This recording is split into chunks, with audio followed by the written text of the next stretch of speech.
안녕하십니까 시청자 여러분, 박정호입니다. 네, 비가 내리는 수요일 아침, 박정호의 핫스팟 시작하겠습니다. 환노위 이 전체 회의를 잠깐 보셨고요. 저희가 준비한 인터뷰를 진행하겠습니다. 이 20대 총선 당시 김상곤 민주당 인재영입 위원장의 인재영입 1호, 그래서 많은 주목을 받았고, 그리고 조국 전 장관이 SNS에 진짜가 나타났다라면서 정말 반겼던 그런 인사가 있습니다. 여러분 누군지 짐작하신 분도 계실 것 같아요. 네, 바로 이용빈 민주당 의원을 이 자리에 모셨습니다. 안녕하십니까 의원님? 네, 반갑습니다. 네, 반갑습니다. 드디어 뵙게 되네요. 네. 21대 국회 당선 먼저 축하드리고요. 저희가 일찍 뵀어야 되는데 너무 늦었다는 생각이 드네요. 예, 네. 저는 오늘 처음 만나면서요. 네. 아주 최근에 자주 뵀던 것 같은 느낌이 들었는데, 그러세요? 네. 우리가 오마이뉴스 TV에 진행을 하고 계셨군요. 맞습니다. 네. 네. 너무 반갑고요. 저희가 이제 여의도 여기 터를 잡았으니까 자주 나오셔가지고요. 정책 얘기, 또 국회 네. 돌아가는 상황 좀 많이 좀 말씀 좀 부탁드리겠습니다. 네, 네. 열심히 하겠습니다. 알겠습니다. 자, 지금 21대 국회 들어와서 민주당의 원내 부대표를 맡으셔서 네. 활동을 열심히 하고 계신데 어떠십니까? 좀 각오와 다짐 저희가 한번 들어보고 싶습니다. 아무래도 광주 민주당이 새로운 네. 모습으로 또 시민들의 압도적인 지지를 받아서 그렇습니다. 8사람 전부 민주당으로 교체됐지 않습니까? 네. 거기에 대한 시민들의 열망을 사실은 무겁게 어깨에 짊어지고 있습니다. 네. 그래서 지역을 대표하는 그런 원내 부대표로 또 임명을 받아서 네. 참 책임감이 막중하죠. 정말 광주다운 네. 그런 민주당의 정치를 보여드려야겠다는 사명감도 있고요. 네. 네, 그런 점에서 참 준비를 열심히 하고 있습니다. 그러니까 광주 광산갑에서 20대 때는 안 되시고 21대 당선이 네. 되셨는데 그동안 참 오랫동안 풀뿌리 시민운동 활동 또 네. 의료 봉사를 하시면서 많은 분들의 뭐 성원과 응원을 받으셨다고 저는 알고 있습니다. 네. 지역 주민들이 뭐라고 하세요? 이번에 21대 국회 딱 가게 되니까. 예. 아무래도 정치에 출마를 하게 되면 네. 지나온 삶에 대해서 음, 좀 뭐라고 그럴까 좀 부끄럽게 너무 과하게 또 평가해 주시기도 하고 해서 네. 그렇습니다만 어떻게 보면은 그 삶을 정리하는 그런 느낌이기도 합니다. 어쨌든 제가 20년 동안 지역에서 살아오면서 지역 주민들의 삶을 어떻게 하면 좀 잘 돌볼 수 있을까 하는 네. 고민들을 하면서 살아왔고요. 그래서 거기에 이제 풀뿌리라는 명칭을 네. 붙여주신 것 같아요. 민주주의를 위해서 헌신하고자 했던 20대의 삶이 있었다면은 40대, 50대에는 마을 주민들의 네. 삶을 되게 잘 보살필 수 있는 그런 마을 주치의로서 살고 싶었는데요. 지난 세월호 사건 겪으면서 세월 참사. 예. 국가가 이런 것인가 하는 것에 대한 심한 자책과 네. 이제 좀 제대로 된 나라 좀 네. 만들어야 된다고 하는 50대로서의 어떤 새로운 소명 그런 것들이 저를 정치로 이끌었다고 생각하고요. 네. 그게 이제 민주당이 어떻게 보면은 만년 야당으로서의 어떤 그런 책임 이제 좀 집권해서 네. 새로운 대한민국 만들어야 된다는 책임을 맞습니다. 많이 느꼈죠. 예. 특히나 광주 정치가 그랬고요. 음, 광주 정치를 이끌어 오셨던 분들에 대한 반성과 성찰이 새로운 광주를 또 만들어야 되지 않겠느냐 네. 하는 책임들을 저희들에게 주셔서 민주주의의 새로운 버전, 자치분권이라고 하는 과정, 네. 또 지역 균형 발전이라고 하는 과제 이런 것들이 다 복합적으로 저에게 좀 주어진 기대가 아니었나 싶고요. 그래서 조국 교수께서 당시에 진짜가 진짜가 나타났다라고 나타났다. 말씀하셨는데 예. 좀 부끄럽기도 하고 음, 또 그런 소명에 제대로 좀 답하기 위해서 네. 열심히 하고 있습니다. 네. 저희가 기대를 좀 많이 해 보겠고요.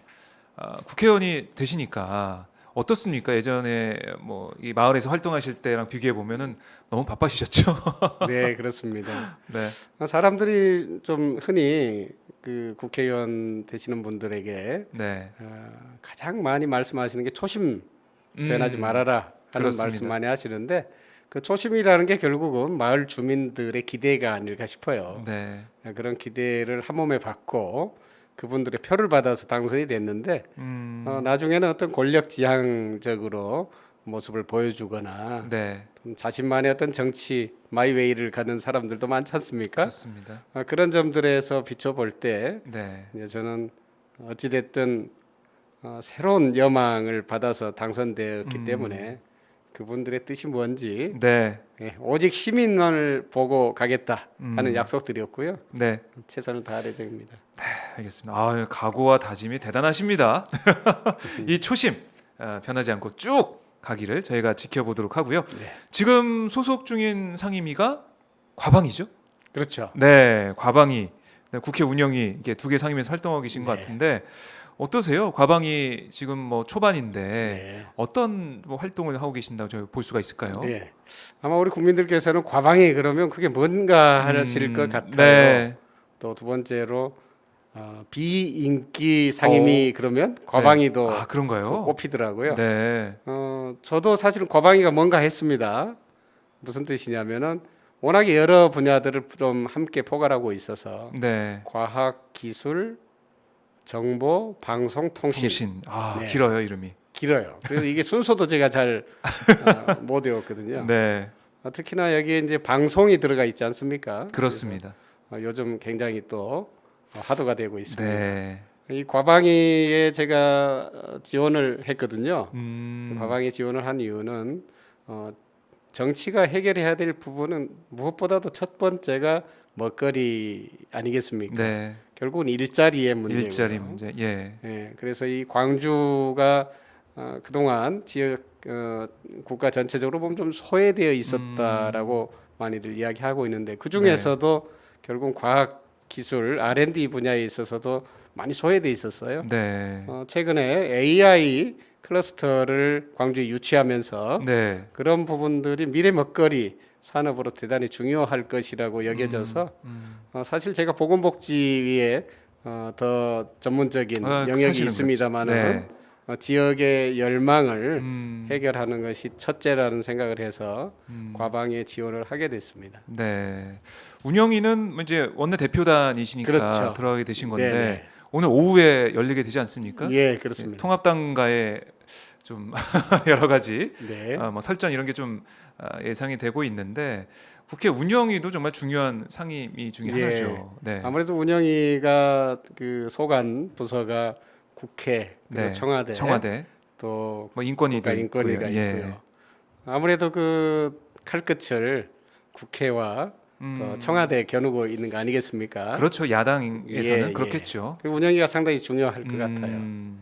네, 운영위에서 아마 과방위도 그렇지만 운영위에서 활약하는 모습을 또 많이 보지 않을까. 그럴 것 같습니다. 국민들께서 관심이 많으셔가지고 네. 보게 될 것 같은데 특히 이제 공수처 관련된 예. 또 후속 입법 이런 게 이번 오늘 상임위에서 그렇습니다. 처리가 되지 않을까 싶어요. 근데 공수처라는 게 7월 15일에 원래 출범했어야 되잖아요. 그렇죠. 근데 이게 국민과의 약속, 이게 법을 지키지 못하는 상황이 돼서 좀 네. 안타깝다라는 생각이 드는데요. 현재 좀 어떤 상황입니까? 예, 공수처 관련 법안이 이번 오후 안건으로 올라와 있는데요. 네. 예, 미래통합당이 아무래도 보이콧을 하지 않을까 하는 걱정을 하고 있습니다. 뭐 어제 상황을 보면 그럴 것 같아요. 예. 네. 그런데 미통당이 현재 공수처 3법 중에서 문제 삼고 있는 게 네. 공수처장 후보 추천위에 대한 운영 규칙 아니겠습니까? 네, 네. 이 운영 규칙 내용을 보면은 네.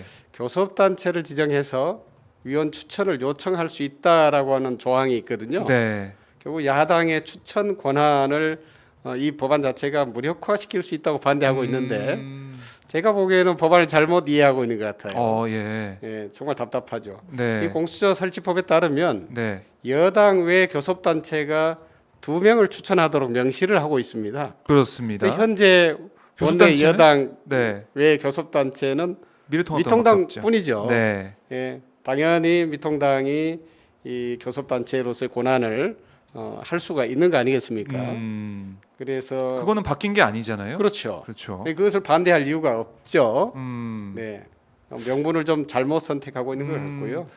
통합당은 잘 아시겠지만 공수처법의 위헌이라고 해서 네, 헌법 소원 심판까지 이미 청구한 상태 아니겠습니까? 그렇습니다. 그걸 기다리자고 하는 뭐 얘기를 예, 하더라고요. 예. 근데 이미 그럼에도 불구하고 추천위원 선정 시기에서부터 이미 거부를 하고 아, 있는 과정을 보면은 참 음. 답답하죠.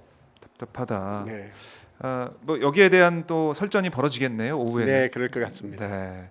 그러니까 통합당이 계속해서 공수처 관련된 어떻게 보면은 발목 잡기를 하고 있다라는 네. 비판 좀 많이 나오고 있는데 패스트트랙을 통해서 이게 국민들의 뜻을 통해서 다 절차에 따라 통과된 법을 또 위헌이라고 주장하면서 이게 붙잡아 놓고 있다. 네. 그러면은 이런 생각도 들어요. 그러면 모든 법을 다 위헌이라고 얘기해서 헌재에다 갖다 놓으면 네. 아무것도 못 하느냐? 그건 또 아니지 않습니까? 그렇죠. 법조계 얘기를 들어보면 아니 그럼 그 판단이 나올 때까지는 지금 통과된 그 법을 가지고 일을 해야 되는 건데 그렇게 하면 문제가 있다라는 얘기가 나오고 있는데 통합당의 이런 주장들 아마 저희 시청자분들도 우리 의원님 말씀처럼 답답하다 이렇게 예. 말씀하실 것 같은데 통합당 얘기 나왔으니 이것도 좀 여쭤보고 싶어요. 통합당이 지금 뭐 새로운 당으로 모습을 바꾸기 위해서 여러 가지 걸 하고 있습니다. 뭐 당사도 이제 여의도에 뭐 사가지고 온다라고 얘기하고 있고 당 이름도 바꾸고 네. 당 색깔도 바꾸고 다 바꾼다고 하더라고요. 근데 정강 정책을 바꾼다고 하는데 여기에 5.18 민주화운동을 명기하게 결정했습니다. 뭐 그렇게 얘기를 하고 있더라고요. 이런 움직임, 통합당의 움직임 어떻게 좀 보고 계십니까? 미래통합당이 어찌 보면은 정치적 활로를 열어가는 데 있어서 국민들의 많은 지지를 받을 수 있는 여러 가지 대안들을 네, 내놓아야 뭐 되는데요. 뭐 그렇겠죠. 당연한 모습이라고 생각합니다. 네, 네. 왜냐하면 우리 당 입장에서는 5.18을 가장 중요하게 생각하는 특히 우리가 개헌을 하게 될 경우 네, 그렇죠? 그렇습니다. 5.18을 전문에 담아야 된다고 주장하고 있는 정도인데요. 네, 이런 부분까지 동의를 해줄 태세로 음, 5.18을 본인들의 정강에 담기로 한다고 하면 네, 이건 굉장히 환영할 만한 일이고요. 음, 특히나 미통당을 지지하는 많은 분들이 네. 그런 부분을 또 찬성한다고 하면 저희들 음, 입장에서는 특히 광주의 국회의원으로서 네, 대단하다. 이거 좋은, 환영할 만한 일이다. 환영한다. 네. 할 수가 있겠죠. 그러나 네, 그게 단지 정치적 책략으로 아, 보여진다면 예. 오히려 또 역효과가 있지 않을까 하는 우려도 해봅니다. 그러니까 이게 정강 정책에 들어간다고 해서 끝나는 게 아니라 이 정강 정책이 어떻게 뭐 실천으로 나타나느냐, 그렇죠. 행동으로 나타나느냐 이게 중요하잖아요. 네, 중요합니다. 네, 미래통합당은 스스로를 보수 정당이라고 네, 생각하고 계시기 때문에 음, 그런 어떤 제대로 된 보수의 모습을 만들어가는 것이 네, 한국 대한민국의 새로운 정치 혁신을 위해서도 바람직한 일이다 그렇게 생각을 합니다. 네, 그런다면 단지 말뿐인 그런 정치 책략으로서의 모습보다는 늘 실천하는 모습 보여서 국민의 좀 신뢰를 받는 네, 그런 보수 야당으로 변신하는 것이 네. 본인의 길들을 제대로 열어가는 거 아닐까 그런 생각이 듭니다. 네, 그러니까 뭐 협치 얘기를 좀 많이 하고 있지만 그게 뭐 무조건 협치가 정답이라고 볼 수 없잖아요. 그러니까 협치를 하는 상대가 어떤 상태냐, 그리고 어떤 목소리를 내고 있고 어떤 입장을 가지고 있냐 이게 중요한데 이 5.18의 정신을 뭐 부정하는 그런 정당과 민주당이 과연 협치를 할 수 있겠느냐 여기부터 시작하는 거거든요, 사실. 그렇죠. 네, 그러니까 통합당이 정강정책의 명실에서 어떤 모습으로 나오느냐 정말 달라진 모습 보이냐 이거 좀 봐야 될 것 같고 거기서부터 뭐 협치를 하든가 말든가 될 것 같은데 그렇습니다. 무조건 협치하라 뭐 이런 건 좀 뭐 저희 시청자분들도 마찬가지게 문제가 있어 보인다라는 생각할 수밖에 없고요. 그리고 이 5.18 관련해서 제가 좀 더 여쭤보면 5.18 민주화운동 또 5.18 관련된 여러 가지 활동을 해 오고 있는 그런 단체들, 그러니까 5.18 공법단체 설립 법안 이걸 네. 발의하셨잖아요. 그렇습니다. 이게 어떤 의미가 있는 건가요?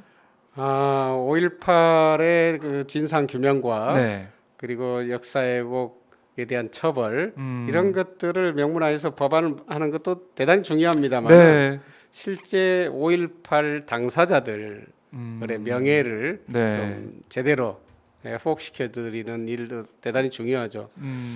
특히 5.18 3단체가 있는데요. 네, 5.18 단체들이 그동안에 법안이 뒷받침되지 않아서 다시 말해서 공법단체 법안이 준비되지 않아서 네. 단지 사단법인의 형태로 활동을 해오다 보니까 회원들 관리한다든지 네. 단체의 사업을 한다든지 하는 데서 대단히 문제가 많았습니다. 특히 그분들 중에 생계가 곤란하거나 네. 이런 분들을 실질적으로 지원하는 일도 어려웠었죠. 그래서 공법단체 법안 발의 관련해 가지고는 십수년 동안 네. 진행이 되어 왔었지만은 이런 것들이 단체와 되게 보훈처의 생각이 다르거나 또 당시에 네. 네. 지금의 예. 미통당에 네. 해당하는 분들께서 국회의원들이 반대하셔서 네. 그때는 이것을, 뭐 의석수도 진행을 못했었던 네. 안타까운 일들이 있어서 네. 이런 것들이 5.18 단체 공법단체 법안을 정말 통과시켜서 네. 그분들이 원하는 일들을 제대로 하실 수 있도록 도와드리고 싶다 하는 것이 어떻게 보면 수건이었습니다. 네. 그분들의 활동을 오랫동안 제가 지켜왔기 때문에 예. 그분들의 답답함을 속 시원하게 음. 풀어드리고 싶었던 것이었고요. 네. 이번에 이제 저희가 광주 국회의원들이 8개의 법안을 맞아요. 각각이 좀 준비를 했어요. 네. 그래서 그런 부분들 제가 이제 공법단체 관련해서 자청해서 맡게 됐는데 설립. 예. 이번에 꼭 좀 연내에 이것을 법안 발의를 좀 성공해서 그분들에게 어떤 밝은 또 미소를 네. 안겨드리고 싶습니다. 네. 그러니까 지금 5.18 관련된 법안들 저는 뭐 민주당이 네. 합심해서 똘똘 뭉친다면은 뭐 통과 어렵지 않다는 생각도 들어요. 네. 예. 그리고 또 주호영 네. 원내대표께서 광주에 오셔서 네. 직접 이 5.18 공법단체 법안 발의에 음. 동의하시겠다는 말씀도 해주신 바 있어서 예. 더욱 좀 긍정적이다 이렇게 생각하고 있습니다. 네. 뭐 여기서부터 협치가 되는 것 같아요. 뭐 이거부터 하나하나 네, 가는 게 네. 협치지. 기대하고 그냥 있습니다. 예, 뚝 떨어져 나와서 협치를 하자 뭐 이런 거보다는 조영 원내대표가 말을 했다니까 지키는지 한번 보도록 하겠습니다. 자, 그리고 제가 눈에 띄는 게 광주시가 지금 광주 의료원 설립을 추진하고 있어요. 예비 타당성 조사 대상에서 제외해서 좀 신속하게 추진할 수 있도록 해달라. 이걸 좀 요청하고 있는 건 제가 알고 있는데요. 예, 예. 이건 좀 어떻게 보고 계십니까? 사실 의료인들 보건 의료인들의 열망이기도 하고요. 오랫동안 이 지방 의료원이 없었던 광주 사정, 네. 특히 의료 소외 받고 계시는 계층에 대해서 건강권을 좀 지켜드려야 되겠다 네. 하는 수건이었다고 합니다. 그런 것들이 정치를 하는 분들한테 있어서는 참, 관심 있는 그런 의제가 아니었었죠. 네. 무엇보다도 예산 타령이 심했었는데요. 네. 잘 아시겠지만 대전, 울산, 광주에 광역 도시들 중에 지방 의료원이 없습니다. 네. 각각 그 도시에서 지방 의료원 설립을 위한 노력들이 이루어져 왔는데요. 대전도 십수년 동안 현재 준비를 해오고 있는 상황이고, 광주 의료원에 대해서는 이제 코로나19 때문에 감염병 전문 병원의 필요성이 제기되면서 결국 공공 의료가 이러한 지속적인 그렇죠. 네. 감염병 위기에 네. 대응하는 데서 반드시 필요하다라는 데 공감을 하고 있고요. 그 밖에도 시민들의 건강권을 네. 누구든지 건강권을 보호받을 수 있도록 국가가 보호해야 한다는 것이 이 포용적 복지 국가라고 하는 문재인 대통령의 정책 과제거든요. 네. 이것을 어떻게 함께 융합해서 지방 의료원에 담아낼 것인가 하는 것들이 대단히 중요한데요. 네. 또 긴급하기도 합니다. 그렇죠. 네. 코로나19 근데 보면은 이제 이게 걸림돌이 되는 게 늘 예산인가요? 예타. 그렇죠. 맞아요. 네. 근데 예타의 관점이 경제성, 수익성 뭐 네. 이러한 관점에서 바라보기 때문에 맞습니다. 제가 생각할 때 국민의 생명을 지키는 일, 건강을 지키는 일은 이런 예타의 경제성 또 수익성이라고 하는 기준으로 재단할 수 있는 게 아니다라고 생각합니다. 여러 가지 에타 면제 사업들이 있지 않습니까? 네. 당연히 이 의료원과 관련한 지방 의료원과 관련해서는 네. 에타 면제가 되어야 된다고 생각하죠. 네. 근데 늘 그것이 발목을 잡아왔어요. 아. 그래서 이것을 법률적으로 예. 뒷받침할 수 있는 방법이 없을까 아. 이렇게 고민을 했고요. 네. 관련된 법안들 중에 네. 세계 법안에 에타 면제를 강조할 당연히 지정할 수 있는 그런 법안을 준비 중입니다. 아, 준비하고 계세요. 네. 그러니까 그 예타 면제를 통해서 이런 시급한 문제들, 감염병에 네. 대응할 수 있는 지역 그렇죠. 의료 체계를 지킬 수 있는 광주 이런 설립이나 이런 것들을 할 수 있는 네, 그런 그렇습니다. 법안. 이게 말씀 들어보니까 좋은 법안들을 더 많이 준비를 하고 계시네요. 벌써부터 하고 계시고. 네. 저희 댓글을 좀 보면 이런 말씀도 하고 계십니다. 저희 아까 미래통합당 얘기를 했었는데 미통당은 가짜 보수당이다. 뭐 이런 얘기도 있고 중도님은 미통당은 보수가 아니다라는 말씀하고 계시고요. 문영민님이 또 실시간 후원을 또 해주셨습니다. 아, 그렇죠. 네, 저희가 유튜브를 통해서 방송했기 때문에 실시간 후원할 수가 있거든요. 네. 문영민님이 어제 이어서 오늘도 실시간 후원해 주셨고요. 최선님은 빠른 공수처 출범이 되길 빕니다. 네. 이런 말씀하셨고 협치는 국민과 해달라. 협치는 국민들의 예. 얘기에 목소리에 귀를 좀 기울여 달라 이런 말씀이신 것 같고 수구레님도 공수처가 시급합니다. 이런 말씀. 그러니까 공수처에 대한 이런 많은 관심들이 있으신 것 같아요. 네. 아무래도 이게 빨리 돼야 되는데 이거 말씀하시고 계시고 뉴스 넘남님이 뭐 광주에서 보신 기억이 있으신가 봐요. 네, 그때 정말 차분해서 좋았다라고. 제가 예전에 인터뷰했던 그 기억을 갖고 계신 것 같습니다. 네네. 그때 정말 차분해서 좋았다라는 말씀도 하고 계시고 기억하고 계시네요. 저희 시청자분들께서는.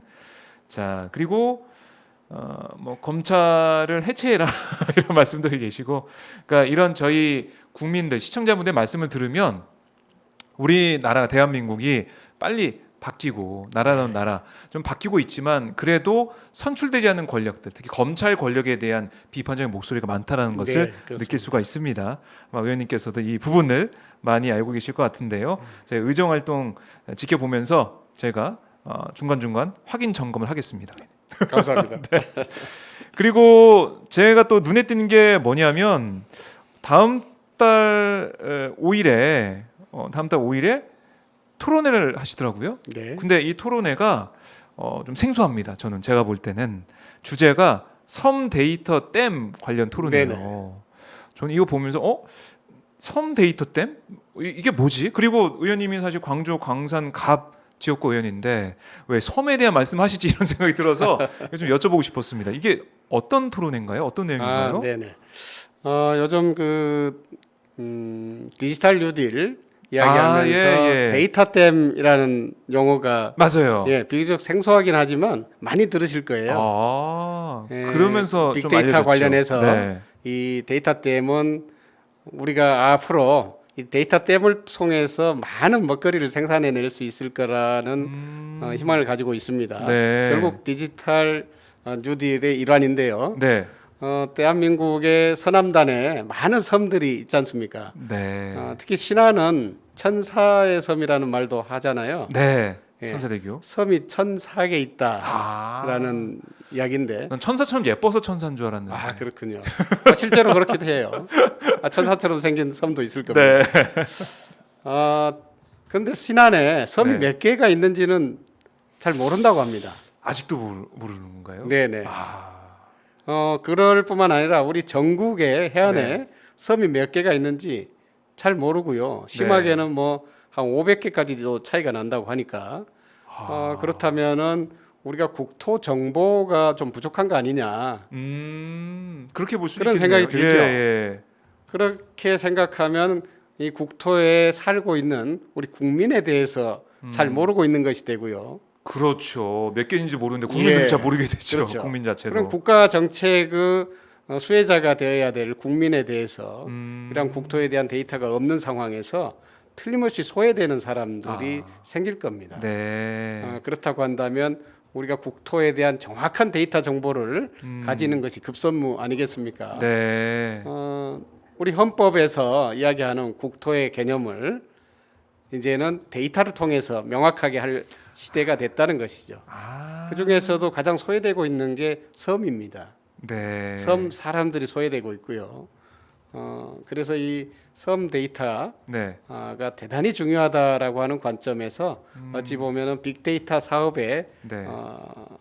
핵심을 먼저 제시하면서 이 빅데이터가 우리들의 삶을 어떻게 지지하고 네. 어떻게 나아지게 할 것인지를 이 섬 데이터를 통해서 이야기하고 싶었습니다. 아, 한국은 어찌 보면은 반도 국가이면서 대륙에 속해 있지 않습니까? 네. 그 속에 섬들이 많이 소외를 받고 있는 상황이죠. 그래서 우리 영토 안에 있는 이 섬들에 대한 명확한 데이터를 구축하는 것이 네. 새로운 대한민국으로 가는 첫걸음이 될 수도 있다라는 관점에서 말씀드리고 싶었습니다.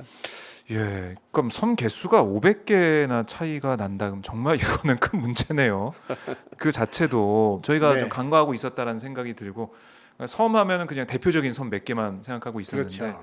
그게 특히 아니었네요. 이제 흑산도는 잘 아시죠? 흑산도 예. 알죠? 홍어. 혹시 가보셨어요? 흑산도는 제가 못 가본 것 같아요. 예. 지도를 펼쳐놓고 보면 대한민국의 내륙에서 흑산도까지는 네.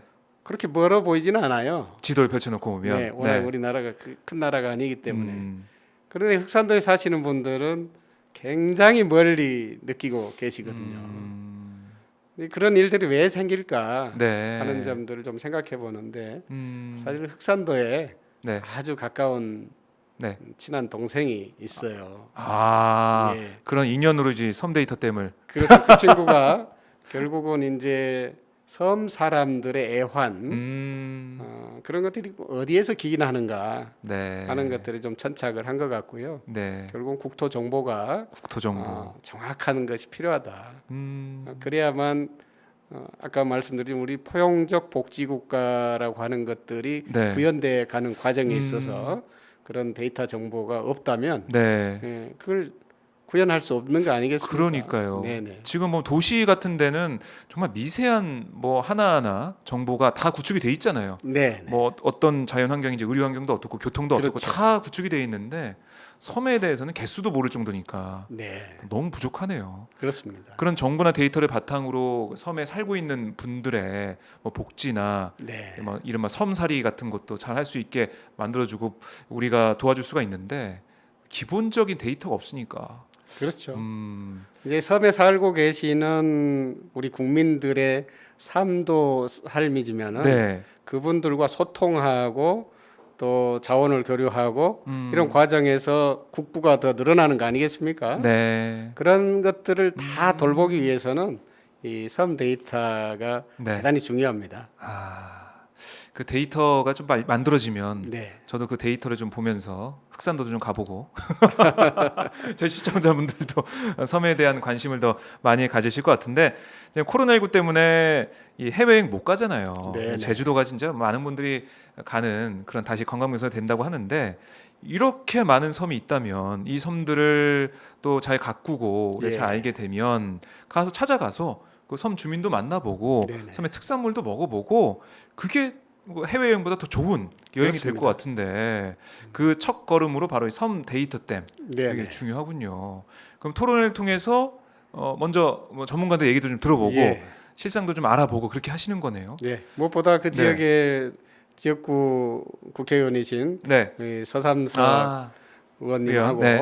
협력해서 음, 특히 서남해안 쪽에 특히 신안 무안 인근의 네. 섬부터 시작해서 음, 대한민국 전체의 섬 데이터, 빅데이터들을 좀 확보해 가고 네. 이러한 사업을 근간으로 해서 국토 정보를 빅데이터로 만들어내는 어떤 기술력들 네. 여기에 좀 더 깊이 있게 네. 발전시켜 나가는 계기가 됐으면 좋겠습니다. 아, 이게 보면은 지금 어떻게 보면 법안도 마련이 되고 네, 뭔가 뒷받침 돼야 되는 거죠. 그렇죠. 네, 그럼 법안 발의도 좀 생각을 하고 계신 예, 건가요? 그렇습니다. 네. 저는 이제 과방위 위원이기 때문에 과방위 차원에서 하나의 R&D로 네. 이것을 어떻게 지원할 것인가 아. 고민하겠습니다. 예, 알겠습니다. 8월 5일 열리는 이 섬데이터댐 토론에 저희도 관심 가지고 현장을 보는 방향으로 좀 준비를 해 보도록 하고요. 그럼 이번에 1차 토론회고 계속 뭐 2차 토론회 뭐 여러 가지 다른 그런 일정들도 계속 되겠죠. 준비가 네, 되겠죠. 그렇습니다. 네. 어떻게 진행이 되는지 저희 지켜보도록 하겠습니다.